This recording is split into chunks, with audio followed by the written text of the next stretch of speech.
kind, let's get started. I'm so kind. You're alive. Thank you, sir.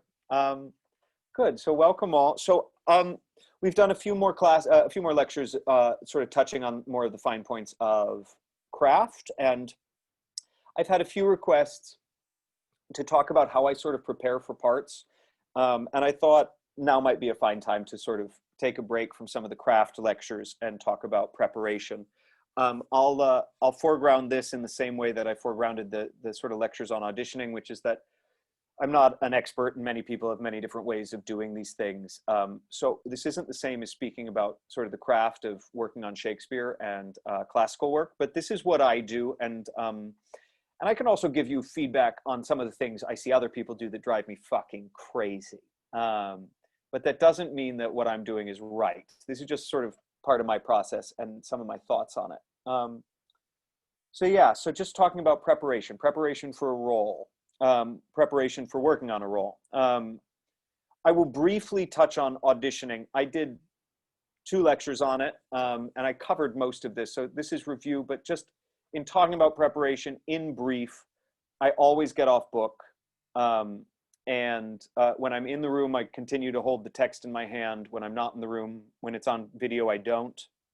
But I always get off book, assuming I have time. If I get an audition within 24 hours, I just get as off book as possible. I do all the text work we talk about in class. I'm to the point where I don't necessarily have to break it down.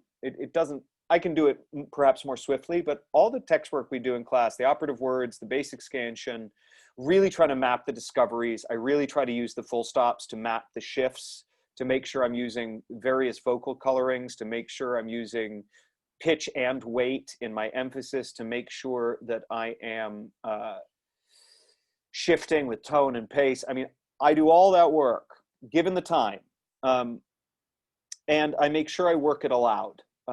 I work it aloud in my room. If I have sides with a scene partner, I try to get somebody to do them with me. I find it really jarring to be speaking at full voice for the first time in the audition room. I don't know if other people run into this problem. I do. And I have had too many auditions where I was like, shit, I prepared this in a certain way, and all of a sudden in full voice, it is not sounding the way I wanted it to.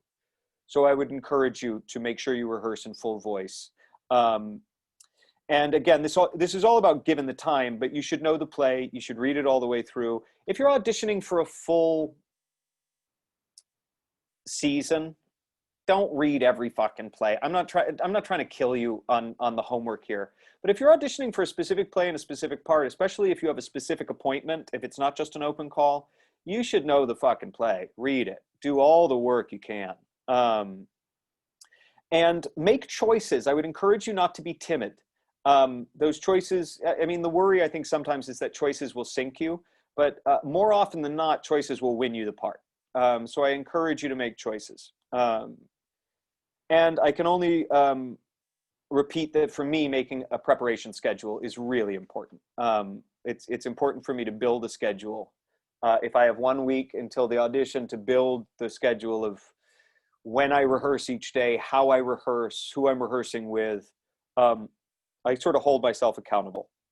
So that's a brief review. I talked about all of that in the audition lectures, but so you book the part. It's wonderful. Bells ring. Hopefully you're getting paid something, if that matters to you. So preparation once you've got the part. I'm going to speak, like all things, this is maybe slightly more geared towards classical theater, but this is geared towards all theater and even some film and TV. I mean, what I'm offering is good advice for all mediums. I am generally speaking from my professional experience of classical theater. I research like crazy. I would encourage you to do the same. Beware of letting research turn into homework. Beware of the idea that you have to read every book and that you need to know every fact. I like throwing a lot of paint at the wall. I like picking up a bunch of biographies. I like picking up a bunch of critics. I read the play over and over again. I like getting swept up in the sort of messy artiness of it all. And I don't do it with a goal in mind. I see what sinks in. I keep a journal. I take a fuck ton of notes. Anything that strikes me, anything that jumps out at me, I take a note of. I review the notes. And really, the major thing I'm doing in this research period is I'm consistently asking questions about the play. Never stop asking questions about the play. Asking questions about what certain things mean, asking questions about theme, asking questions about arc, asking questions about the fullness of the play. You know, take any play. Take why isn't Isabella speaking at the end of Measure for Measure? Why, how serious is Kate at the end of Taming of the Shrew? You know, take the hard questions. The questions that critics and audiences and actors have not answered. There is no answer. Why does Iago do what he does? Explore those questions. And if you can't, answer them for yourselves. When I played Iago, I decided that he believed every single one of his reasons. They didn't even need to be true, but that he believed each of them. And so I would encourage you to just continually ask questions when you're doing the research. Soak it up. Don't make it homework. Don't make checklists. People can go the wrong way with research. They can make it too much about getting it right, about passing the class, about getting an A. That's not what it's for. Some of the best actors you'll work with don't do any fucking research at all. I'm telling you that you don't need it. I think it gives you a lot. And and it's also one of my favorite parts of the process. So I encourage you to go down that rabbit hole. I just encourage you to do it in a creative way that seeks inspiration and asks questions. I would encourage you to get almost off book. And I would encourage you to do your text work ahead of time. The major point I'm gonna make now, and if there's one thing, if you can walk away with one thing, this is what I want you to walk away with, that rehearsal will pay you back exponentially based on what you bring to it. So if you show up not off book, you'll still get stuff done. You know, if you show up at a 20, rehearsal might get you to a 50. But if you show up at a 50, rehearsal can get you to a 70. What you bring into the room is what you'll get paid back. Now, a better director will do more for you. A worse director will do less. I mean, we're going to talk about directors, but you owe it to yourself to bring it into the room. You owe it to yourself to have done that work. The more you bring into the room, the more you will get out of the room. So I like to show up almost off book. I say almost because hopefully you'll get text work for at least a day or two, ideally for a week or two. That's very rare these days. But by the time staging starts, I don't want anything in my hands.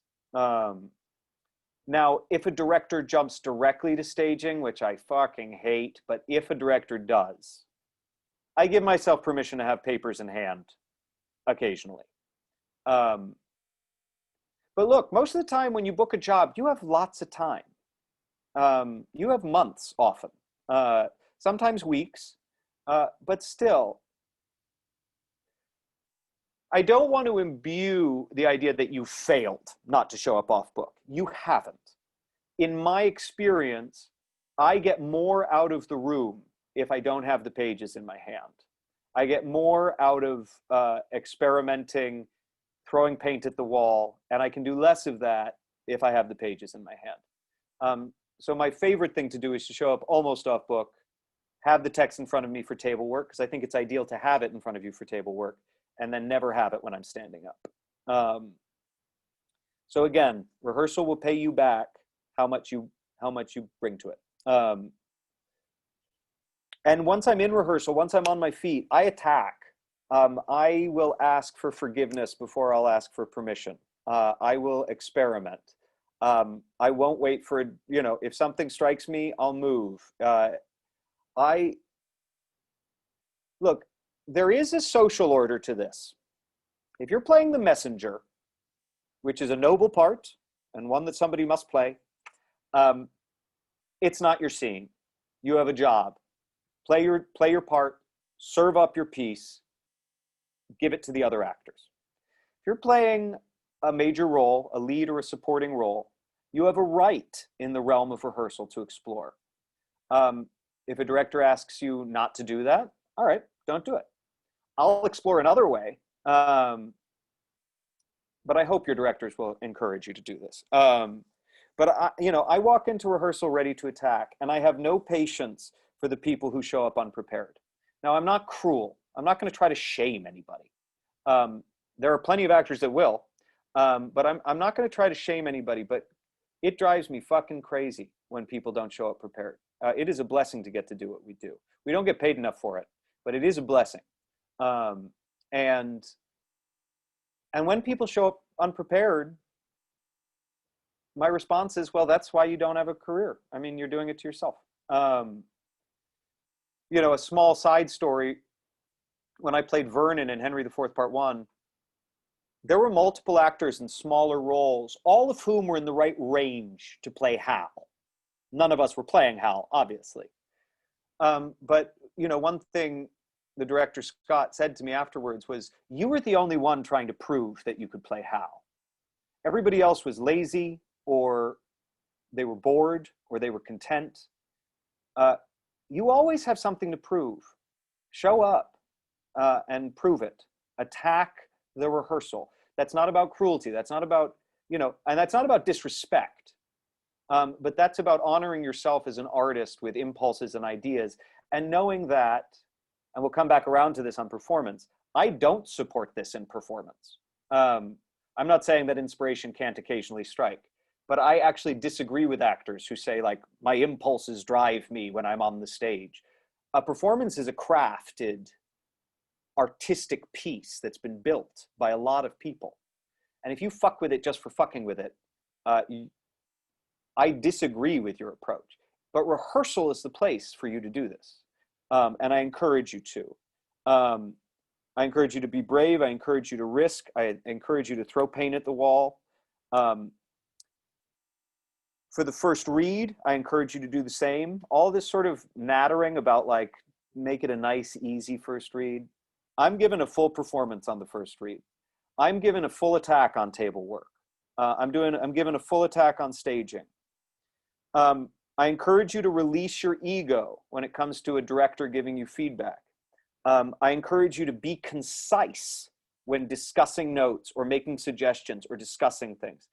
There's nothing more draining than watching an actor fill 15 minutes of rehearsal time talking around a point. Don't do it. In general, in regards to notes, the director, Michael Barakiva, who he actually just stepped away from the job, but he was running Ithaca for a while as the artistic director. I remember him saying, there are 3 ways to take notes. Thank you. Thank you. Can I ask you about this later? Or I don't understand. Those are the only 3 ways he wants you to take a note.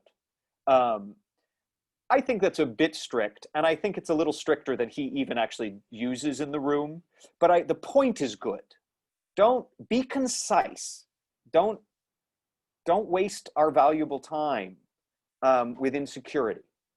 That doesn't mean that the process is easy. That doesn't mean you don't have your own insecurity. And that doesn't mean you can't ask questions. I think you must and you should. But be concise about them. Be specific. Don't come with a sort of feeling to the director. Figure out what's wrong and ask. Or say, like, this isn't working. Can you help me figure this out? Don't waste time. There's never enough of it. You will never have enough rehearsal time. Try not to waste it. That's part of being prepared. That's part of attacking the rehearsal. That's also part of not wasting it with the wrong discussions. The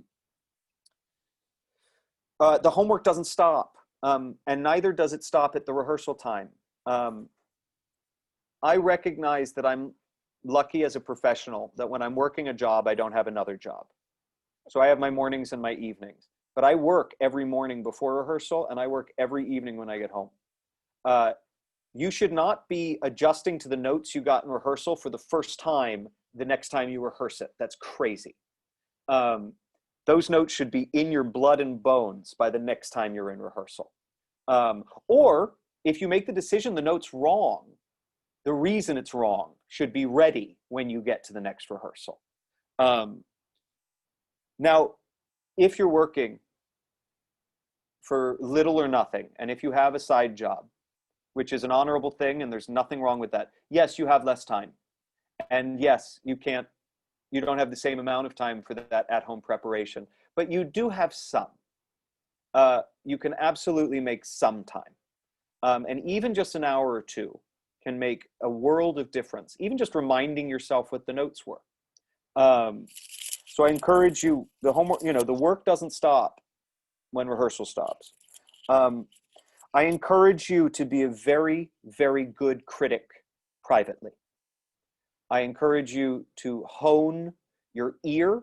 I can't tell you how many rehearsals I listen to in Shakespeare where I go, overemphasis is death. I just keep repeating it to myself. Nobody's telling the other actors this, but it's killing them. Become an excellent critic privately.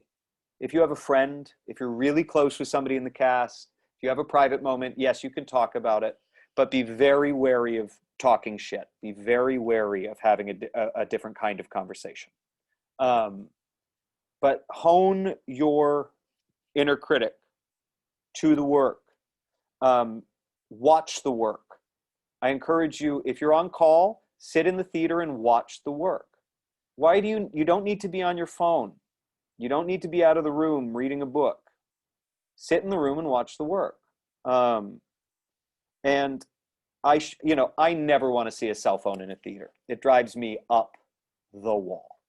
I would encourage you not to do that. I'll take photos during tech sometimes. That's my one allowance. I love having photos of tech. But outside of that, my phone is off and in a bag in the dressing rooms. I encourage you never to have a phone in the theater. So directors, they vary wildly. Here's the unfortunate truth. Most directors are mediocre.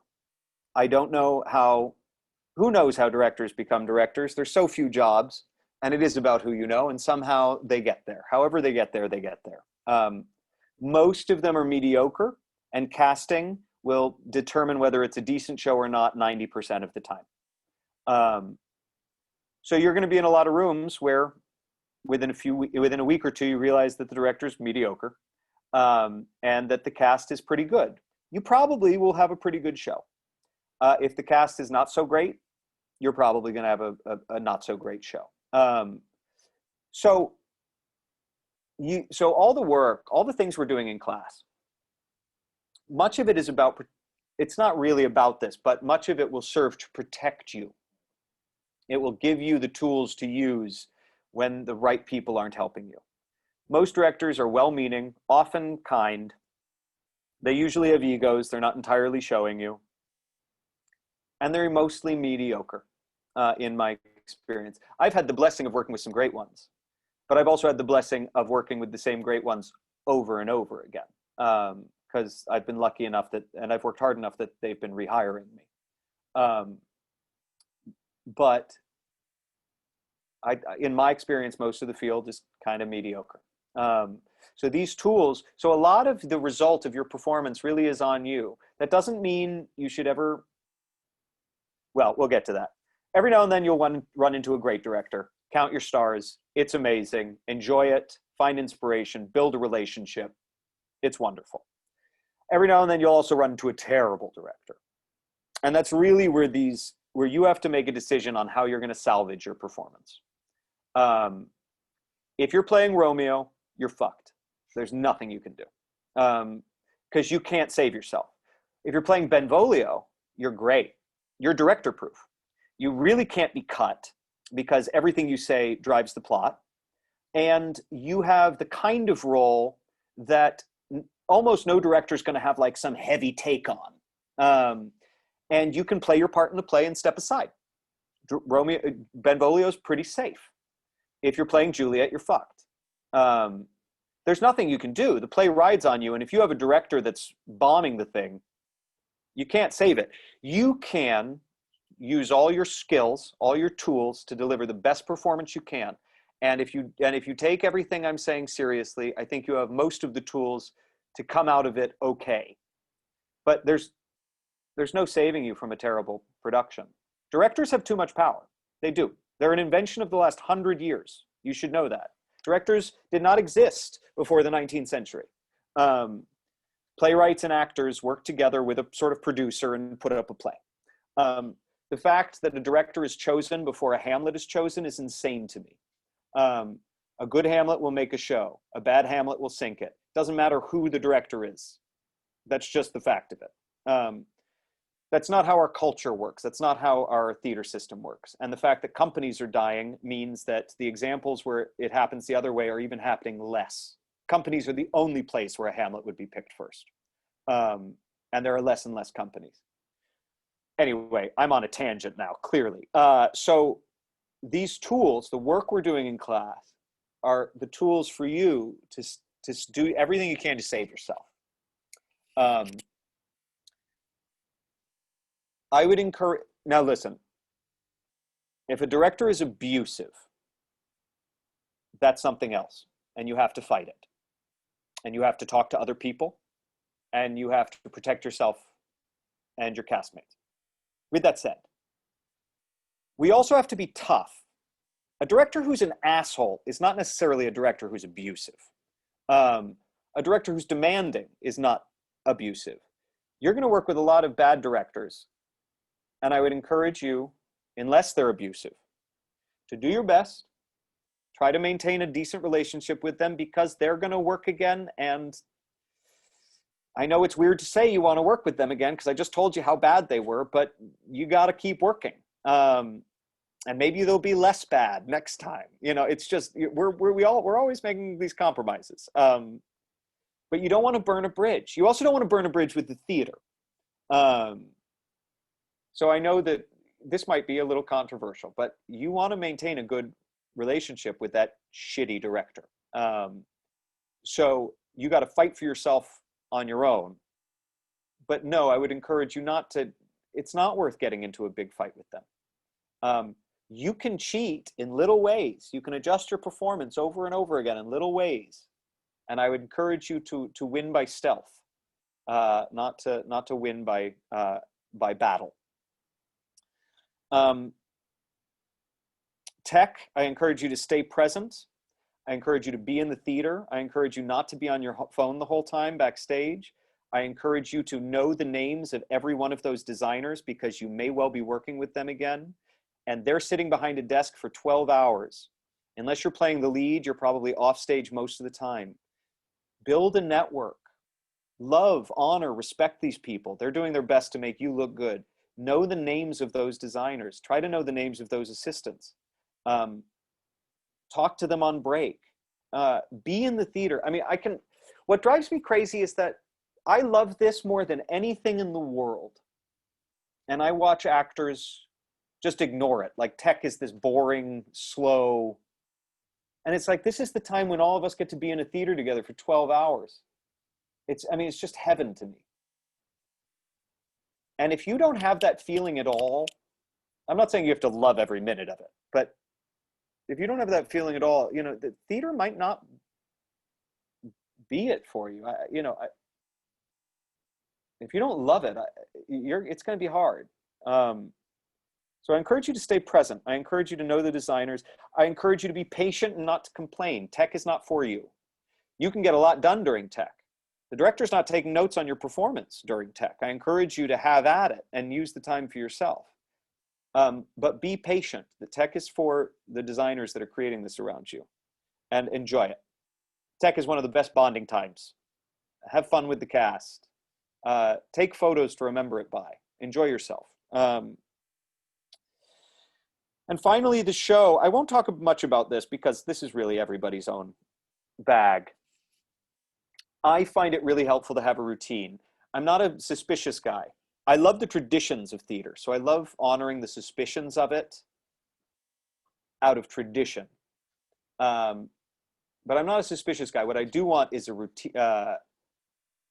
Sorry, thank you, Alexandra. Superstitious, not suspicious. I'm not a superstitious guy. But I do love the tradition of it. So I will honor those superstitions. However, I just need a routine. I need to show up at the same time every show. I need to prep in the same way every show. It's not the same way each show, you know, one production to another, these change. But once I settle on something for a production, that routine really centers me. I get to the theater very early. I take my time. I just love being there. I love staying at a theater late. Um, anyway, I find a routine. I think it's helpful. I bring this up because nerves are going to attack for a myriad of reasons. I find routine settles me. It's the same reason I love the idea of craft and what we're working on here. It's a foundation. It's a foundation that goes deeper than the changeability of our world. So my routine roots me. And a reminder that this is a craft. Look, sometimes the funnest moments in a show are when something goes wrong. Somebody goes up on a line. I'm not saying you can never change things. Sometimes the right inspiration strikes. You really trust your partner. It's a two, there are moments where you can let it guide you. If you're doing 8 shows a week, by God, don't do that every show. Follow the floor plan, the artistic creation that you and your ensemble and your director made. Honor that. If it's a terrible production, work by stealth, but otherwise honor it. So that is my lecture on preparation. I already have a question. Excellent. I'll say to others, if you have a question, go ahead and throw up your hands in the participants. So Alexandra, I'm going to ask you to unmute. Excellent. Oh, I have no light, so you can't see me. Hi. Charlie. I don't understand what you mean by if you're Romeo or Juliet, you're fucked, but if you're the other character, you're not. Like, why would the bad director make someone, ruin your performance as the lead versus not? And do you feel that way just about Romeo and Juliet, or do you also feel that way about like Hamlet, Othello, Macbeth, any of the major characters of the other plays? Or is it just the way Romeo and Juliet is written? No, I hear you. I feel that way about most of the leads. What I mean is that a bad director has all the power in the world to sink the show, right? So they get to make all the design choices. They get to create all the staging. I mean, you know what a director does. So a bad director, and I mean a really bad one, does all of these things wrong, right? So if all of these things have been done wrong, in the lead, when I say that they're fucked, I mean that you can't salvage yourself. You're on stage too much. You are under the auspices of the director's bad work too much to get out from under it. A Benvolio, a supporting part, might survive because the director can't fuck with them in the same way, or won't be inspired to fuck with them in the same way. Another thing is playing a lead that's been cut to shreds. You don't have any control of that. But it can really fuck you. And so what I mean, Hamlet might survive it. Most of the others you named, I think, are doomed. Macbeth is a bad director's playground. They hear witches and magic, and they think they can just do these insane things. They give like no respect to the play as written.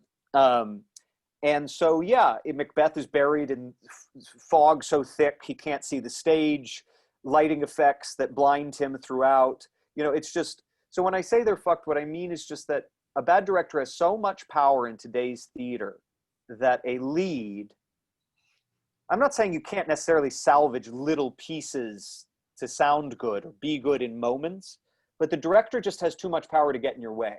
Whereas some supporting parts might survive. Because they're not messed with, and because they can live in a bubble that the leads can't. How would you define a good director versus a bad director? How do you notice, like, oh, this person, is it just because of the staging and their design choices or whatever? I mean, I've seen some plays that have staging and designs when I thought, ooh, this is going to be terrible, and they wind up being actually quite good. But I don't know, like, what criteria do you set to say, like, oh, is it like personal for you, or is it like these standards that they didn't hit, particularly because Shakespeare is so specific in many ways, make the play not work? Look, this doesn't comment on a good or bad director. I think a lot of directors get off track by trying to do too much that the play has no business trying to do. That's a separate thing. My definition of a great director is somebody with a deep understanding of the play, an interesting and creative conception of the play, and an open heart and ear for the actors he or she is working with. You know, and a great director is also manipulatively subtle. He empowers you to make choices that he or she wants you to make without telling you to make them. He or she is creative in understanding staging. Just talking about this, I could go through a list of examples. It's going to go beyond the lecture for me to go on it, but a deep understanding of the play, not a shallow one, not one based on their own sort of like, this is what it says to me in the world now. I don't give a shit. These plays are bigger than you. They're bigger than any of us. And you need to understand them deeply from themselves first, and then expand to the world, and then see what the play is saying. And one that can be firm. I like a bit of discipline in the rehearsal room, but not a slave driver. I mean, and that word actually has a bad context now. I don't mean to use it in this sense, but not someone who, I don't want to be placed, but I want somebody who knows exactly where they want me. And let's work together to put me there. So anyway, long way round, those are some aspects of a good director. There are also good directors that work very differently than that. So it's a hard question to answer, but when you're with a bad director. I mean, when the ship is sinking, and you usually know it pretty quick. So yeah, I hope that sort of answers your question. But to go into more detail would take more than I think this lecture is sort of, it would take more time than I want to give right now. Well, now you have another lecture topic. Yes, absolutely. That might make a great lecture topic. Thank you, Alexandra. Thank you. All right. I'm going to ask Rachel to unmute.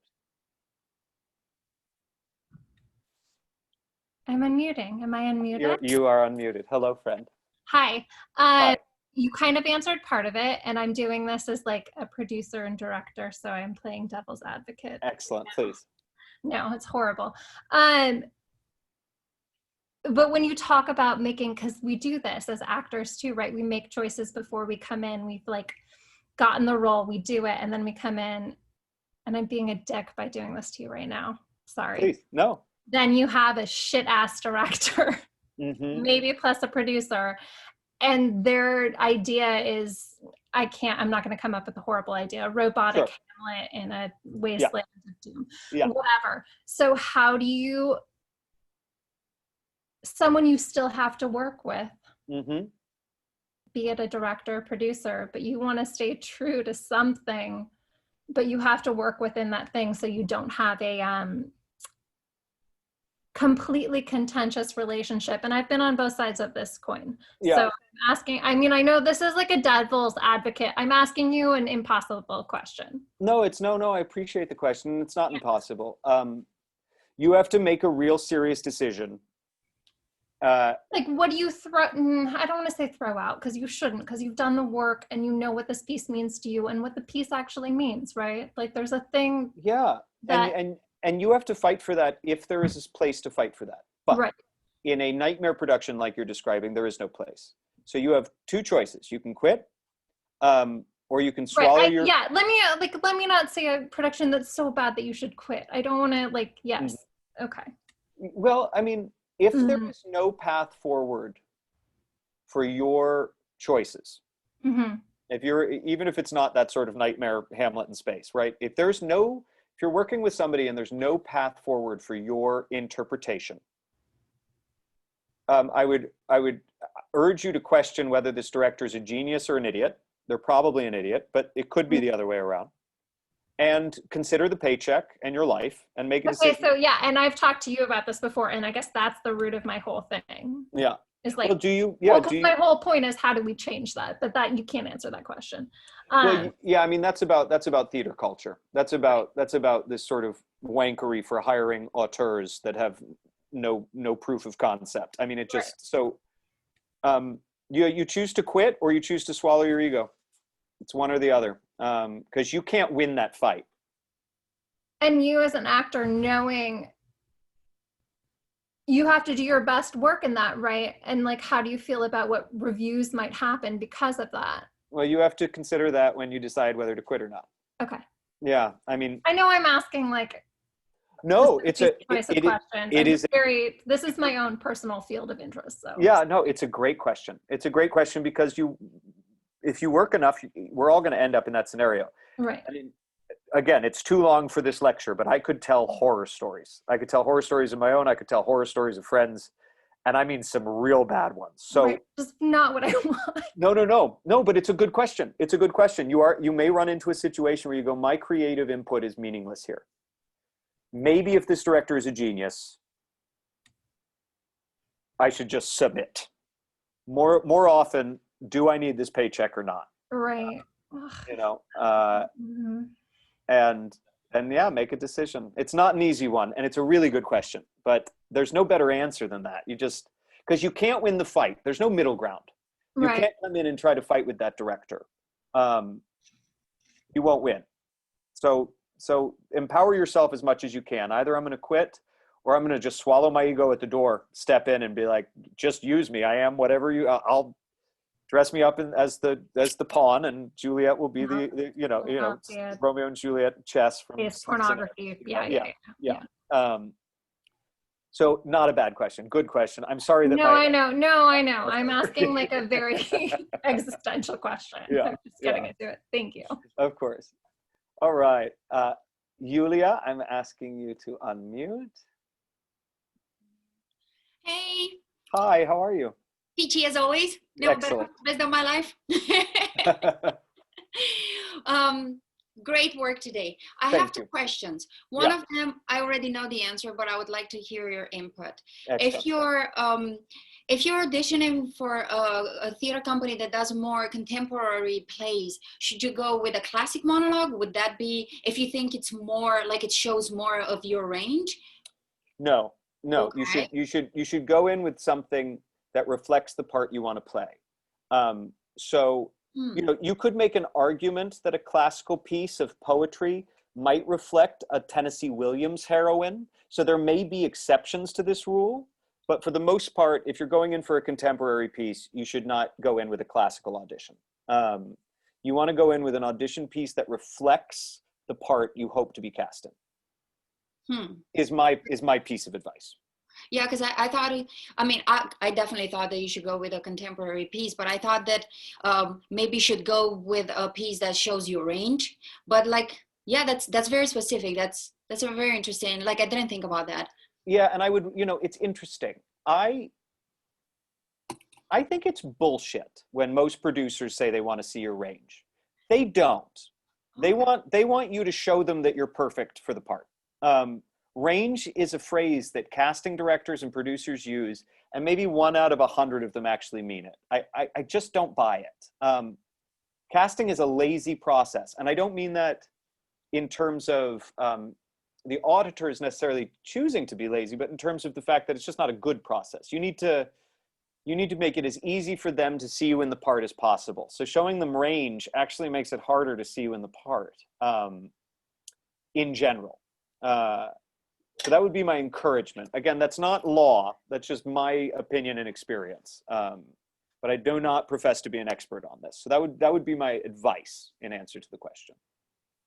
That's a very interesting thing that I didn't think about.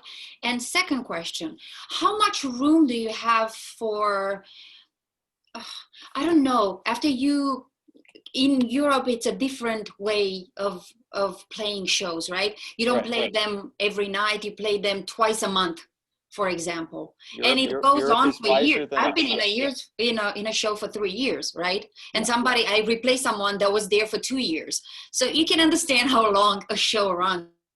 cover things in that off time. You know what I mean? And is there room for improv?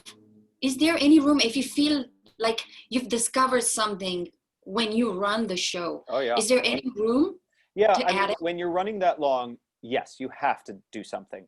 Uda Hagen has a story in Respect for the Actor where she talks about, I forget what the show is, but they'd been running like 100 fucking performances, and one night her and her co-star just said, let's just throw the staging out and do this a new way, because it just got so stale.